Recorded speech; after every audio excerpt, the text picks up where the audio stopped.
महंत राजू दास जी, आप ही से चर्चा की शुरुआत करते हैं, क्योंकि आपसे मैं पॉलिटिकल नहीं बल्कि धार्मिक बात करूंगी, यहाँ पर आध्यात्म की बात करेंगे। आप किस तरह से यहाँ पर देख रहे हैं? क्या ये महज एक सहयोग देखे कि अभी पिछले हफ्ते ही वो कॉरिडोर का जो रास्ता है वो क्लियर हुआ है और आज प्रधानमंत्री यहाँ पहुंच जाते हैं ब्रज की धरती पर, कृष्ण की नगरी पर? पहले तो पूरे देशवासी के लिए मंगल कामना करते हैं सिद्धपीठ अयोध्या हनुमानगढ़ी से, हनुमान जी महाराज के दरबार की तरफ से।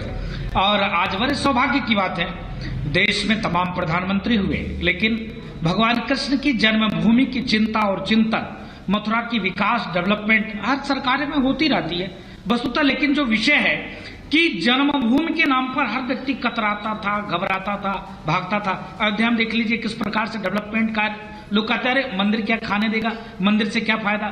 मंदिर से रोजी रोजगार, आसपास के डेवलपमेंट और तमाम योजना जिसका लाभ हर व्यक्ति को मिलता है, चाहे साधु हो, पंडे हो, पुजारी हो, वहां के कमर्शियल से जुड़े हुए होटल वाले, व्यवसायी वाले, माला वाले, फूल वाले, यहाँ तक कि होटल वाले और भी व्यापारी, तो तमाम लोगों को लाभ मिलता है। लेकिन आभार व्यक्त करता हूँ देश के यशस्वी प्रधानमंत्री माननीय नरेंद्र मोदी जी का, जिन्होंने देश में पहली बार, आप देखिए आजादी के बाद से अभी तक कोई भी प्रधानमंत्री भगवान कृष्ण की जन्मभूमि मत्था टेकने नहीं गया। कितने दुर्भाग्य की बात है। आज प्रधानमंत्री जी की चिंता किया उन्होंने, जा रहे हैं, जाना चाहिए था, सबको जाना चाहिए था, लेकिन अभी तक कोई गया क्यों नहीं। लेकिन आभार व्यक्त करता हूं उनका, और अपार उत्साह है जिससे आसपास के लोगों को फायदा मिलेगा।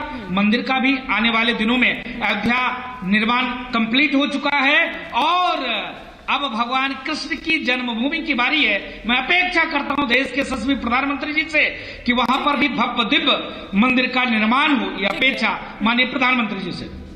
ठीक है महंत राजू दास जी, आप हमारे साथ जुड़े रहिए, हम लौटेंगे आपके पास। लेकिन अनिला सिंह जी, क्या मैसेज देने की कोशिश हो रही है इस दौरे के जरिए? क्या कृष्ण भक्ति के जरिए, क्योंकि ये कहा जा रहा है कि राजस्थान की शक्ति जो है वो आप पाना चाह रहे हैं?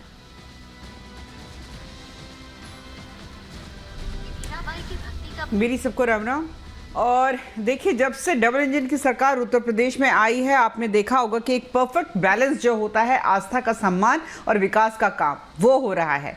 विकास में कहीं कमी नहीं आ रही, परंतु आस्था, हिंदुओं की जो आस्था थी, जिसको 10 फीट जमीन के नीचे गाड़ दिया गया था कि हिंदुओं तुम लोग कुछ नहीं हो, तुम तो हम लोगों को वोट डालोगे ही डालोगे, हमें जिसके लिए तुष्टिकरण करना है उसके लिए हम करेंगे। तो निरंतर हिंदू का अपमान हो रहा था, उसकी आस्था का अपमान हो रहा था। और हमने देखा है कि जिस प्रकार से अब कायाकल्प हो रही है, वो अपने आप में बहुत कुछ कह जाती है। अगर हम काशी की बात करते हैं, आप देखिए वहाँ के कॉरिडोर को देखिए, पूरी कायाकल्प हो चुकी है। माँ विंध्यवासिनी का देख लीजिए, पूरी कायाकल्प हो चुकी है। रामायण सर्किट, बौद्ध सर्किट आप देख लीजिए, रंगोत्सव, कृष्णोत्सव, हाँ दीपोत्सव, ये सब हो रहा है। अयोध्या में भव्य राम मंदिर का निर्माण हो रहा है। हमने तो कभी भी ये नहीं कहा कि भाई अगर हम कुछ भी बात करेंगे, हिंदुओं के लिए कुछ भी बात करेंगे, हम अपने सनातन के लिए कुछ भी बात करेंगे, तो अरे ये तो संविधान के खिलाफ हो जाएगी। हाँ, उर्स पर आप चंद्रे भिजवाते हैं तब तो संविधान के खिलाफ कुछ भी नहीं होता है। अगर हिंदू प्रधानमंत्री पहली बार मथुरा वृंदावन जा रहे हैं, कृष्ण जन्मभूमि में अपनी आस्था प्रकट करने जा रहे हैं, तो आपको संविधान जो है तुरंत खतरे में नजर आ जाता है। ये इस प्रकार का दोगलापन भारतवर्ष में निरंतर देश जब स्वतंत्र हुआ है, अभी तक के वक्तव्य से सामने आई है, मतलब वही, क्योंकि ये कहा जा रहा था कि आपके हिंदुत्व वाले सांचे में ये एकदम फिट बैठता है, और वही बात आप भी कर रही हैं, तो मैं मानूं कि ये बिल्कुल वही है। आप मुझे ये बता दीजिए हिमानी जी, इस देश में 80% हिंदू रहता है। इस देश के टुकड़े टुकड़े हुए थे, धर्म के आधार पर हुए थे। ठीक है, पाकिस्तान जो है वो इस्लामिक देश हो गया, बांग्लादेश है वो इस्लामिक देश है जो बाद में बना।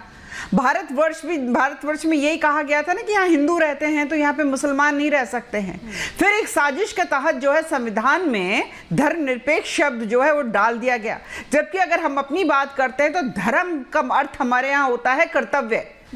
ठीक है, हमारे यहाँ पंथ होता है, परंतु क्योंकि कांग्रेस के जो शीर्ष नेतृत्व उस वक्त थे, ये दी फैमिली जो थी, जिसने ये जिनकी वजह से, यानी इंदिरा गांधी जी की वजह से दिया, उनको शायद सनातन परंपरा के विषय में ज्यादा ज्ञान ही नहीं था, बाकी तो चाटुकार बैठे ही थे, तुष्टिकरण की राजनीति करनी ही करनी थी। आप मुझे ये बता दीजिए, चाहे योगी जी की बात कर लीजिए, चाहे मोदी जी की बात कर लीजिए, कि क्या कभी भेदभाव, एक सेंटेंस और बोलूं, क्या कभी किसी प्रकार का भेदभाव किया है?